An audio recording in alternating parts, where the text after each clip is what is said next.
होता चाणाक्ष, दुसरा होता हुशार, तिसरा होता मूर्ख.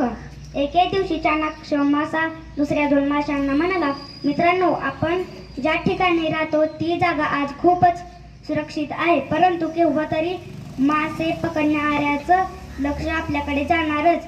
त्याच वेळी आपण आपला बचाव कसा करावा यासाठी माझी एक योजना आहे. मग ती योजना माशाने सविस्तर सांगितली. ती हुशार माशाला पटली. मूर्ख मासा म्हणाला, तुमची योजना ऐकून माझं डोकं दुखायला लागलं. मला तुमची योजना कळली नाही.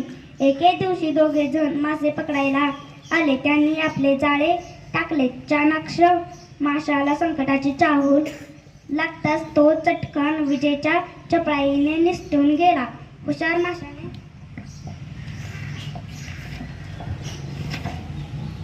मूर्ख माशाला जागं केलं. मित्रा, आपल्याला पकडण्यासाठी जाळे टाकण्यात आले आहे. यातून कसे निसटायचे हे पाहूया. मूर्ख मासा म्हणाला, जे काय ठरवायचंय ते तू ठरव. तोपर्यंत मी झोप काढतो. हुशार माशाने मेल्याचे सोंग केले. तो पोट वर करून पाण्यात तरंगू लागला.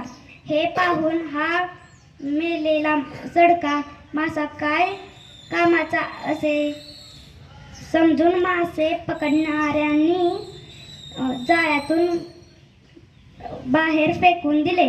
ही संधी मिळताच तो मासा खूप दूर पळून गेला. मूर्ख मासा जेव्हा झोपेतून जागा झाला तेव्हा त्याच्या लक्षात आलं की तो जाळ्यात अडकला आहे. तात्पर्य, स्वतःची विचारशक्ती न वापरता दुसऱ्यांवर विसंबून राहण्याची संधी या मूर्ख माशासारखी होते.